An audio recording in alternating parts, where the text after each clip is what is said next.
I don't feel very good. I still don't feel good. I haven't felt good at all lately and for a while. So, but I'm tired of sitting on my ass. Tired of just doing nothing, tired of really not doing anything, at least with this. I've been waiting and waiting and waiting to come back, and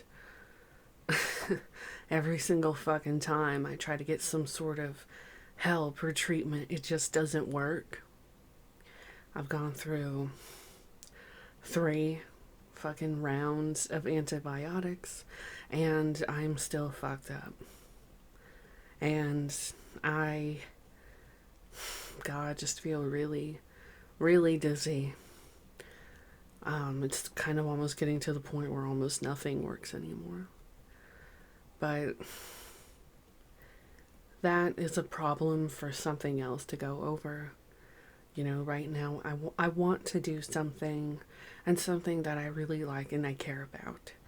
So I decided, I've been thinking about this for a while anyway, but I decided I want to read Cat's Cradle by Kurt Vonnegut. Kurt Vonnegut is one of my favorite authors, and when I was first in college, I read a large majority of his bibliography.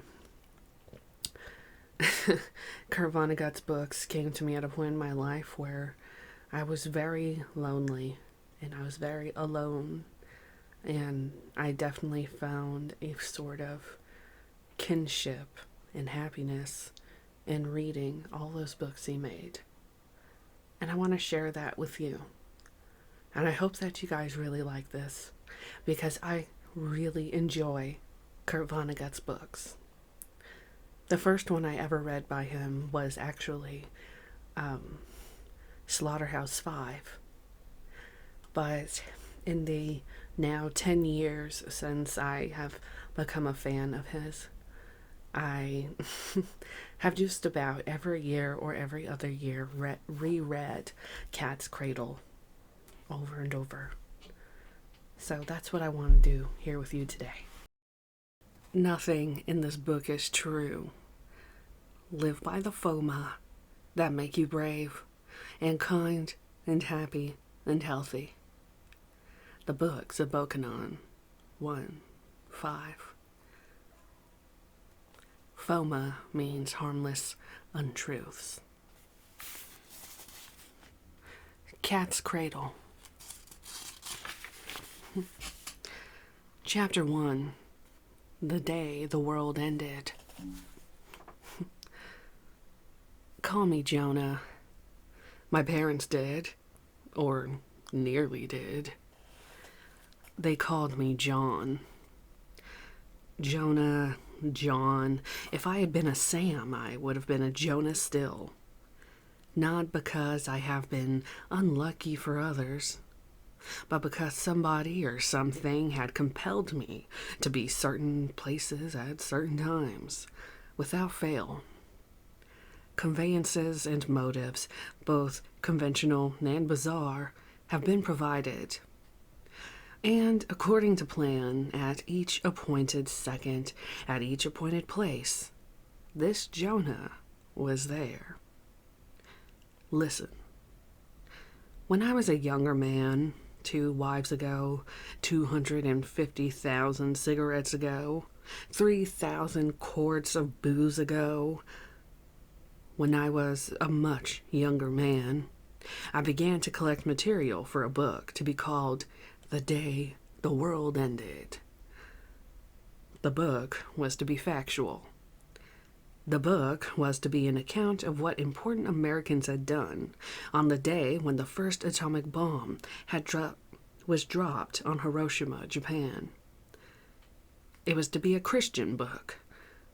And I was a Christian then. I am a Bokanonist now. I would have been a Bokanonist then if there had been anyone to teach me the bittersweet lies of Bokanon. But Bokononism was unknown beyond the gravel beaches and coral knives that ring this little island in the Caribbean Sea, the Republic of San Lorenzo. We Bokononists believe that humanity is organized into teams. Teams that do God's will without ever discovering what they are doing. Such a team is called a karass by Bokonon, and the instrument the can-can.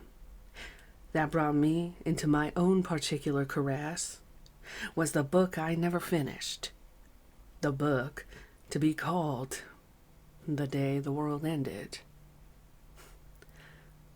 Chapter 2. Nice, very nice. If you find your life tangled up with somebody else's life for no very logical reasons, writes Bokonon, that person may be a member of your karass. At another point in the books of Bokonon, he tells us, man created the checkerboard, God created the karass. By that, he means that karass ignores national, institutional, occupational, familial, and class boundaries. It is as free-form as an amoeba. In his 53rd Calypso, Bokonon invites us to sing along with him.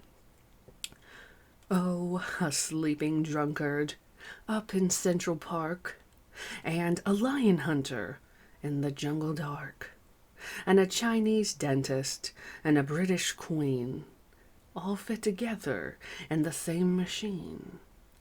Nice, very nice. Nice, very nice. Nice, very nice. So many different people in the same device. Chapter 3. Folly. Nowhere does Bokonon warn against a person's trying to discover the limits of his karass and the nature of the work God Almighty has had it do. Bokonon simply observes that such investigations are bound to be incomplete. In the autobiographical section of the books of Bokonon, he writes a parable on the folly of pretending to discover, to understand. I once knew an Episcopalian lady in Newport, Rhode Island, who asked me to design and build a doghouse for her Great Dane. The lady claimed to understand God and his ways of working perfectly. She could not understand why anybody should be puzzled about what had been or what was going to be. And yet, when I showed her a blueprint of the doghouse I proposed to build, she said to me, "I'm sorry, but I can never read one of those things." "Give it to your husband or your minister to pass on to God," I said. "And when God finds a minute, I'm sure he'll explain this doghouse of mine in a way that even you can understand." She fired me. I shall never forget her. She believed that God liked people in sailboats much better than he liked people in motorboats. She could not bear to look at a worm. When she saw a worm, she screamed. She was a fool, and so am I, and so is anyone who thinks he sees what God is doing, writes Bokonon. Chapter 4. A tentative tingling of tendrils. Be that as it may, I intend in this book to include as many members of my karass as possible, and I mean to examine all strong hints as to what on earth we, collectively, have been up to. I do not intend that this book be a tract on behalf of Bokononism. I would like to offer a Bokononist warning about it, however. The first sentence in the book of Bokonon is this: All of the true things I am about to tell you are shameless lies. My broken honest warning is this. Anyone unable to understand how a useful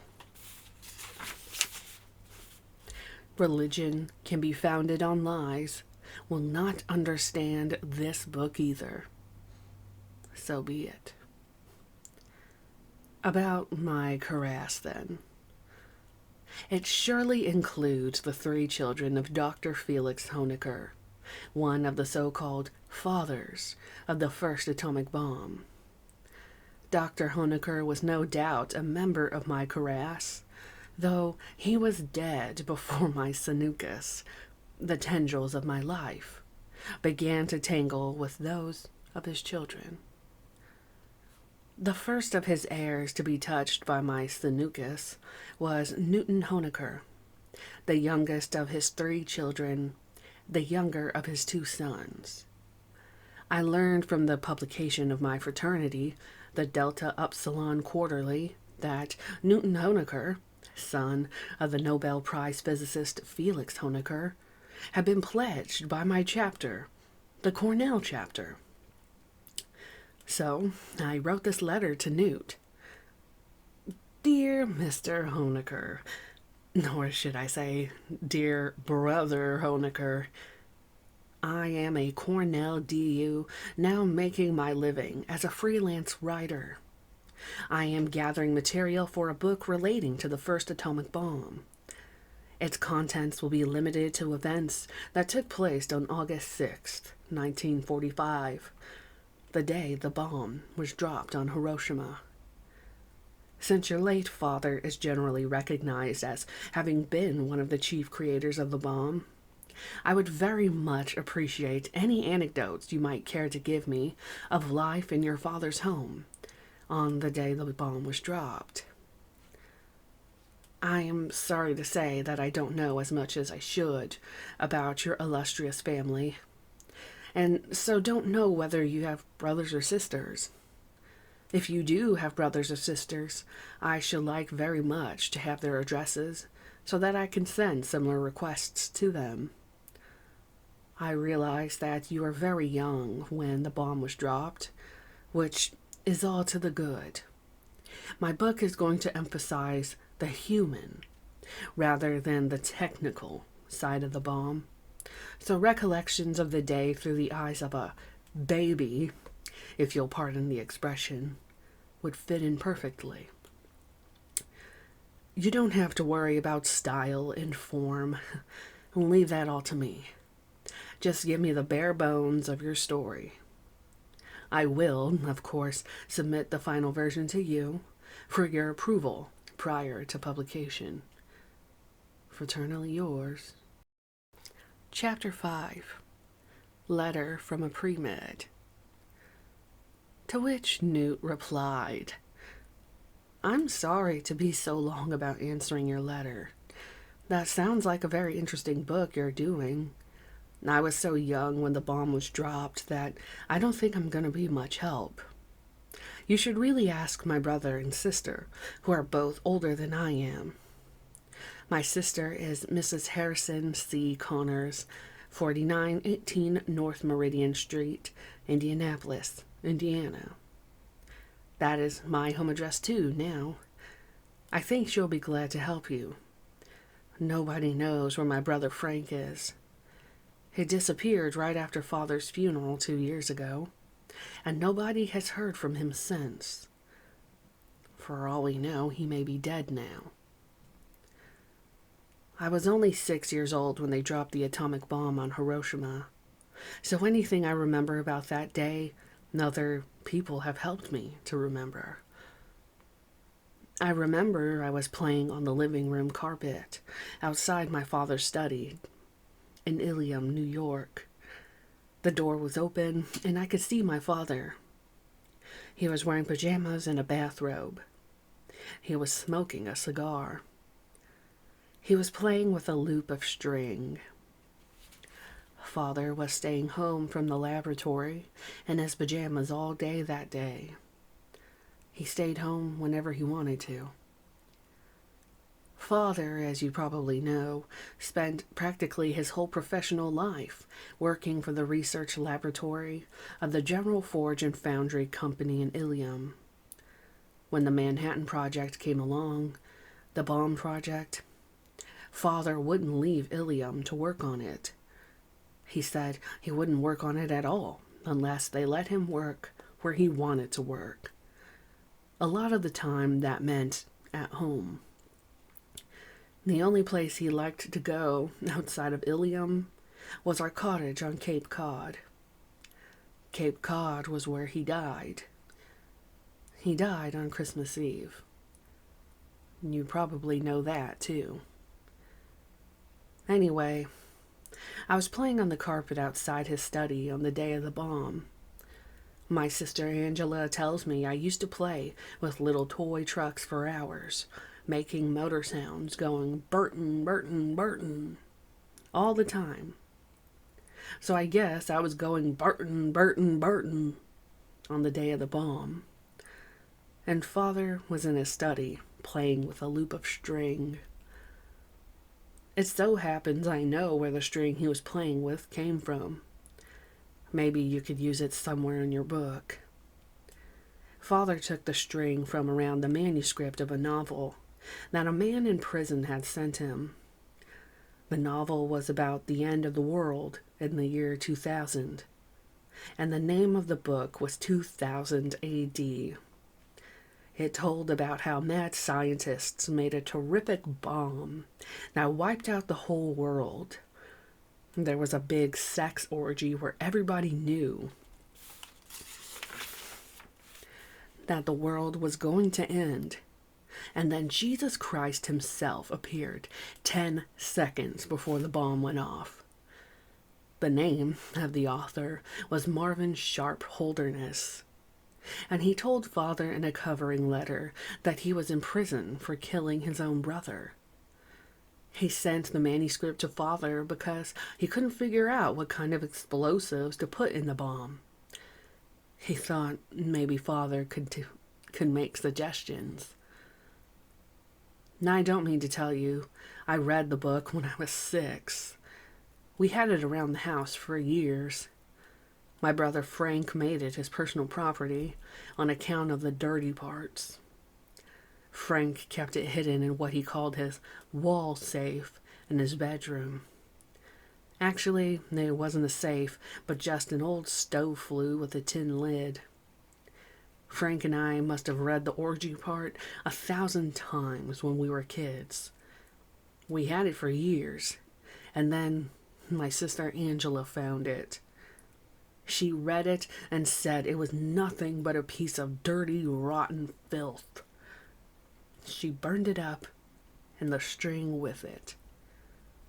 She was a mother to Frank and me, because our real mother died when I was born. My father never read the book, I'm pretty sure. I don't think he ever read a novel or even a short story in his whole life.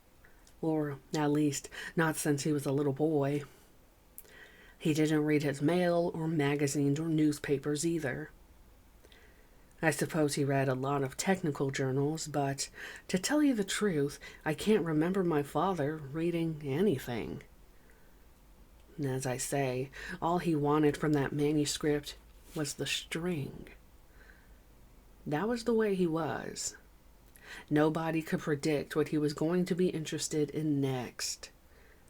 On the day of the bomb, it was string.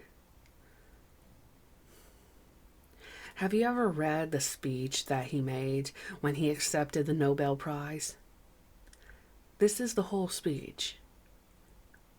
Ladies and gentlemen, I stand before you now because I never stopped dawdling like an 8-year-old on a spring morning on his way to school.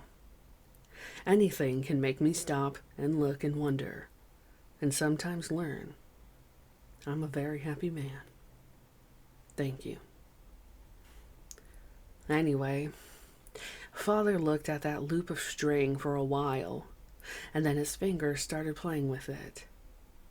His fingers made the string figure called a cat's cradle. I don't know where Father learned how to do that. From his father, maybe. His father was a tailor, you know. So there must have been thread and string around all the time when Father was a boy. Making the cat's cradle was the closest I ever saw my father come to playing anything anybody would call a game. He had no use at all for tricks and games and rules that other people made up. In a scrapbook my sister Angela used to keep up, there was a clipping from Time magazine where somebody asked Father what games he played for relaxation, and he said, "Why would I bother with made-up games when there are so many real ones going on?" He must have surprised himself when he made a cat's cradle out of string, and maybe it reminded him of his own childhood. He, all of a sudden, came out of his study and did something he'd never done before. He tried to play with me. Not only had he never played with me before, he hardly ever even spoken to me. But he went down on his knees on the carpet next to me and showed me his teeth, and he waved the tangle of string in my face. "See? See? See?" he asked. "Cat's cradle. See the cat's cradle? See where the nice pussycat sleeps? Meow, meow." His pores looked as big as craters on the moon. His ears and nostrils were stuffed with hair. Cigar smoke made him smell like the mouth of hell. So close up, my father was the ugliest thing I had ever seen.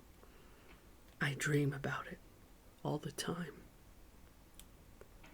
And then he sang, "Rock-a-bye Catsy in the treetop," he sang. "When the wind blows, the cradle will rock. If the bough breaks, the cradle will fall. Down will come cradle, Catsy and all." I burst into tears. I jumped up and I ran out of the house as fast as I could. I have to sign off here. It's after 2 in the morning. My roommate just woke up and complained about the noise from the typewriter. Chapter 6. Bug Fights. Newt resumed his letter the next morning. He resumed it as follows. "Next morning, here I go again. Fresh as a daisy after 8 hours of sleep.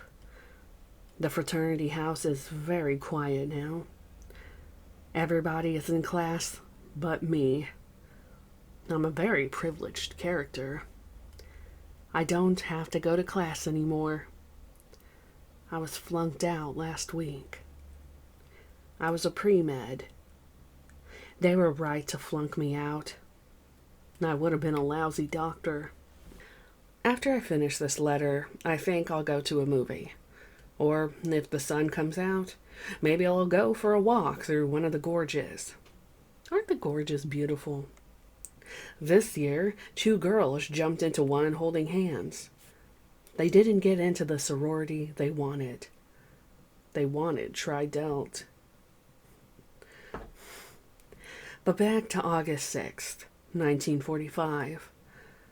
My sister Angela has told me many times that I really hurt my father that day when I wouldn't admire the cat's cradle, when I wouldn't stay there on the carpet with my father and listen to him sing.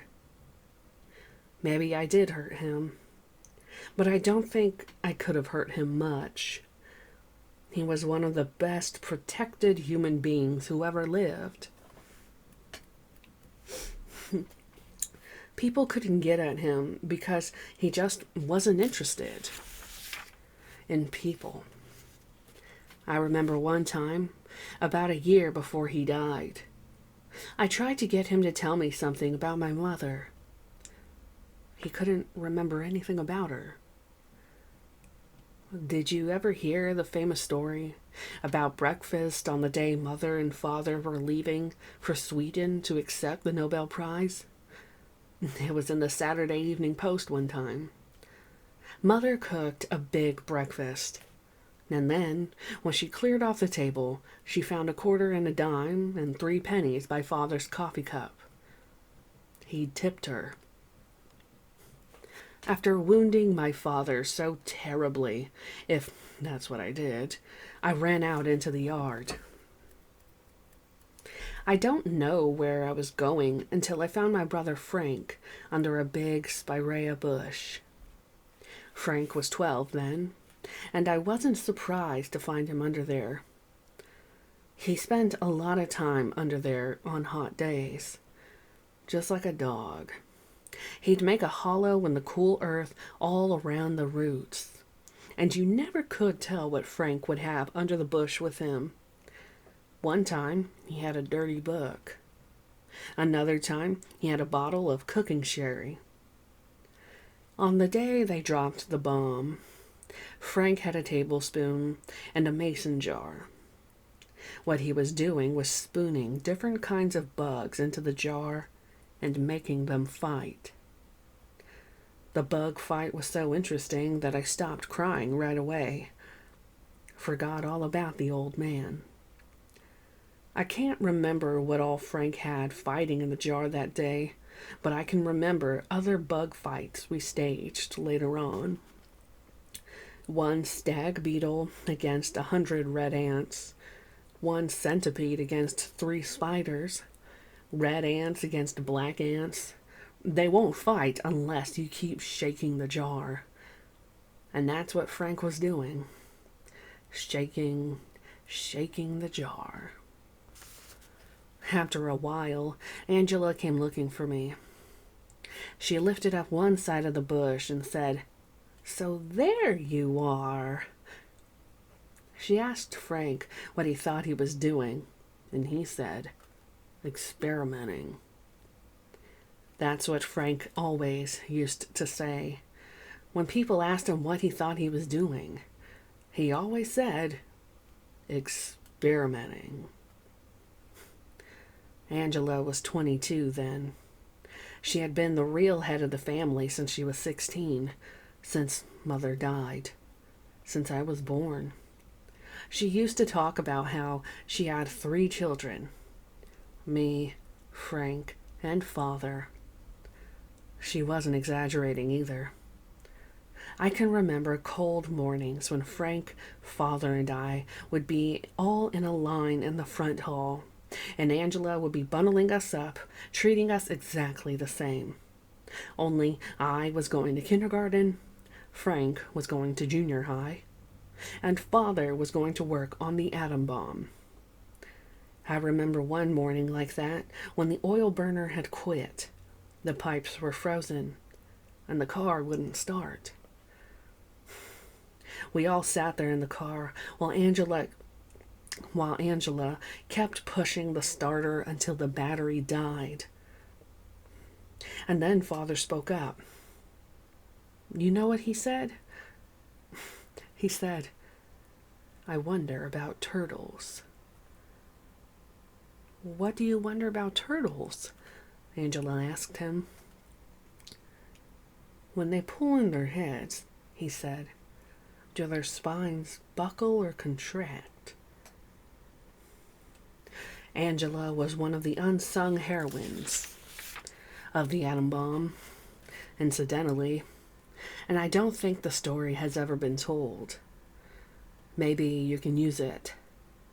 After the turtle incident, Father got so interested in turtles that he stopped working on the atom bomb. Some people from the Manhattan Project finally came out to the house to ask Angela what to do. She told them to take away Father's turtles. So one night they went into his laboratory and stole the turtles in the aquarium. Father never said a word about the disappearance of the turtles. He just came to work the next day, and looked for things to play with and think about. And everything there was to play with and think about had something to do with the atom bomb. When Angela got me out from under the bush, she asked me what had happened between Father and me. I just kept saying over and over again how ugly he was, how much I hated him. So she slapped me. "How dare you say that about your father?" she said. "He's one of the greatest men who ever lived. He won the war today. Do you realize that? He won the war." She slapped me again. I don't blame Angela for slapping me. Father was all she had. She didn't have any boyfriends. She didn't have any friends at all. She had only one hobby. She played the clarinet. I told her again how much I hated my father. She slapped me again. And then Frank came out from under the bush and punched her in the stomach. It hurt her something awful. She fell down and she rolled around. When she got her wind back, she cried and she yelled for Father. "He won't come," Frank said, and he laughed at her. Frank was right. Father stuck his head out a window, and he looked at Angela and me rolling on the ground, bawling, and Frank standing over us, laughing. The old man pulled his head indoors again, and never even asked later what all the fuss had been about. People weren't his specialty. Will that do? Is that any help to your book? Of course, you've really tied me down, asking me to stick to the day of the bomb. There are lots of other good anecdotes about the bomb and Father from other days. For instance, do you know the story about Father on the day they first tested a bomb out at Alamogordo? After the thing went off, after it was a sure thing that America could wipe out a city with just one bomb, a scientist turned to Father and said, "Science has now known sin." And do you know what Father said? He said, "What is sin?" All the best, Newton Honecker.